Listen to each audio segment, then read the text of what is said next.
So one of my most frequently asked questions is what bedding I use for the gerbils.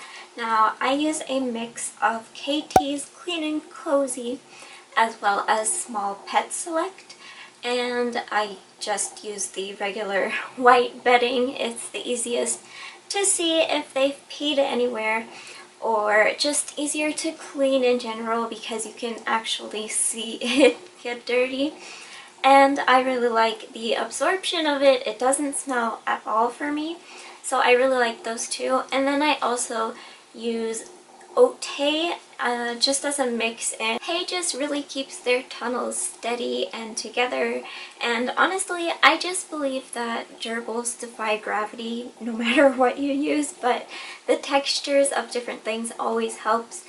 And I also got asked a lot what moss I used in the past, and I used a reptile moss. I'm pretty sure that it was sphagnum moss, but I don't use that moss anymore simply because it's an endangered species and it's just not worth it, so I stopped using the moss.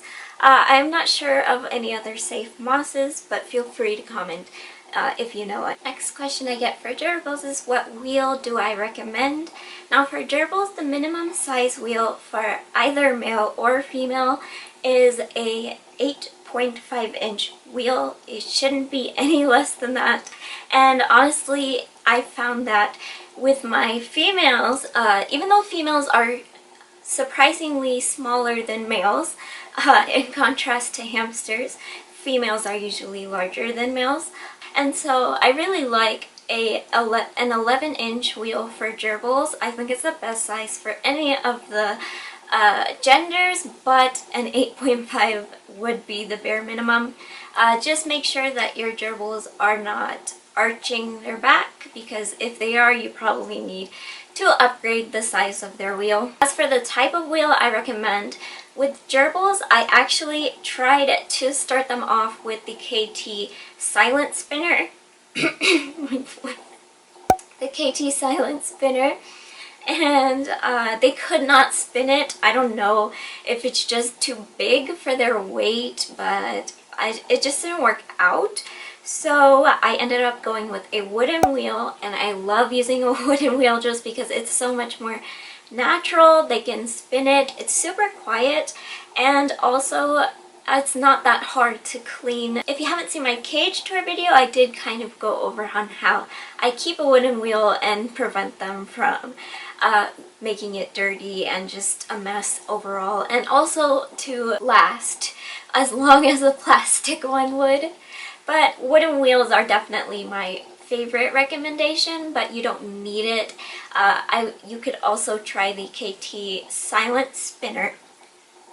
The KT Silent Spinner, if your gerbils can spin it. Mine just couldn't. I don't know why. And as for wheels that I would avoid, obviously smaller wheels, and also the lighter plastic. The reason why I recommend the KT Silent Spinner for plastic wheels is because it's a very durable plastic that they really can't chew through, but wheels like the Comfort wheel are a more softer plastic and they can easily chew through that. Now, all gerbils are different, and if you are using that wheel and they're not chewing it, obviously it works for you and that's fine, but just as a precaution, as a thing to do maybe before you get your gerbils, just to be on the safe side, because they can chew through plastic. The next question that I get a lot is, how do I get my gerbils to trust me?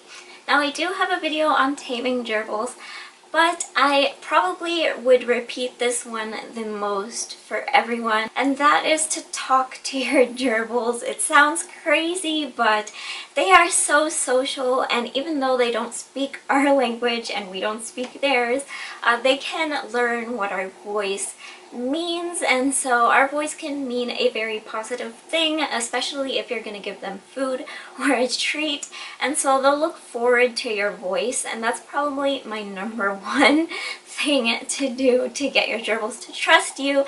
In fact, sometimes when I'm in my bedroom, because that's where I keep my gerbils, if Beanie and I have to edit these out all the time, but sometimes when I'm talking, Beanie wants to get my attention by jumping up and biting the enclosure, and she only does this to get my attention. I have all the evidence in the world of that. She is not bored. The other gerbils don't do it. She literally only does it when she hears my voice, so yeah, talk to your gerbils, because then they will be crazy for you and you might be driven crazy by them. Next question for gerbils is, how often do I clean their enclosure, and how often or how to spot clean? Now for their enclosure and the amount of bedding that they have, it would be very problematic to clean very often. You would go through a lot of bedding and it's very expensive. Bedding is just super expensive. So just like hamsters, you can take out half of the bedding once a month. So you really only need to do a big cleaning once a month. And you're just going to take out half of the bedding and throw that half out, and then put in a half of new clean bedding, still keeping some of the old bedding so that they have their scent and they're not too stressed out, and as well as for you to save money. And this will be perfectly fine and they won't be harmed by this method. As for spot cleaning, you can do this weekly. Normally people would suggest to do this daily, but honestly, we're human and sometimes we just get distracted. And if you are using white bedding, which is what I use, you can very easily tell where they have urinated because it's yellow, and so I use that to spot clean. I just pick up areas where they've urinated and throw that bedding out weekly.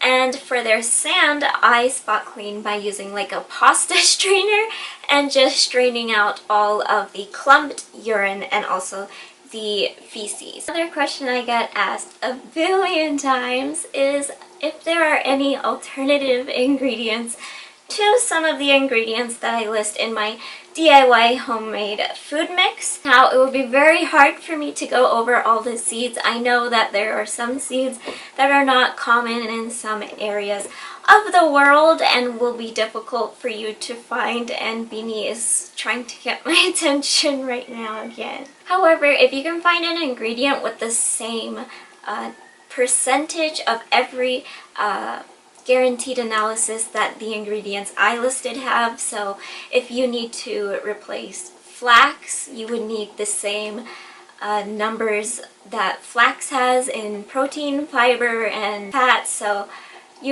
that's really the most I can do. I tried to give more alternatives in my second video for the DIY food mix, but it would be very hard for me to find alternatives for all. Just make sure that you are just Google searching if the seed is safe, and if you're not sure, it would probably be best to avoid it. Now the last two are gerbil questions, and it's going to be where I get my dried flowers from. A lot of you have asked, and I actually get my dried flowers from me. I grow it in my garden. I do not use pesticides so that I know that it's safe. And however, here where I live, it's also not rare to find dried flowers and herbs in the hamster and gerbil section of Petco. Now, I did notice that that's not the case in the United States. They don't have a lot of zoo med products for some reason, but I know it's a little bit harder to find pet flowers that are specifically marketed for pets in any of the pet sections of Petco or PetSmart, and so really I would suggest Etsy, because Etsy you would be able to see if they make it specifically for pets, and they would tell you if they have pesticides in it or not, or if it's for decoration or not, or if it's for pets. And same goes with flowers for human consumption. The same flowers that are safe for gerbils that is marketed for us will be safe. There really wouldn't be any pesticides. Now this would only be for dried, more like tea bags. So if you have like a chamomile tea, the content of that chamomile is perfectly safe for the for pets, so you could use those, but it's much finer. But you can try to work around that to get those flowers if you can't get or grow your own. And the last question I'll be answering is, what sand do I use? And the sand that I use is from ZoomEd. It's the Repta sand. You can find this in Petco. You can also find it on Amazon. And it's just in the natural red, I think it's called. And it's super safe. It doesn't have any, even though it's for reptiles, it doesn't have any calcium or anything like that. So it's perfectly safe. But I also get asked a lot what other sands could be used, and play sand, regular play sand or playground sand, is super safe. You can find that at Home Depot, and you could probably get more out of it than buying ones marketed for pets, because things marketed for pets are just more expensive than they should be. And, well, playground sand you can get a lot more for a lot cheaper. But that is it for this video. If you guys have any more questions, always feel free to ask in the comments of any of my videos. I always try to get to them, and if I don't, it's because I didn't see it, or I did and my ADHD said, I'm going to forget you, and I just... But I try, and I'm available on all my other social media platforms, so you can find me there as well. And yeah, that's it, and I'll see you next time.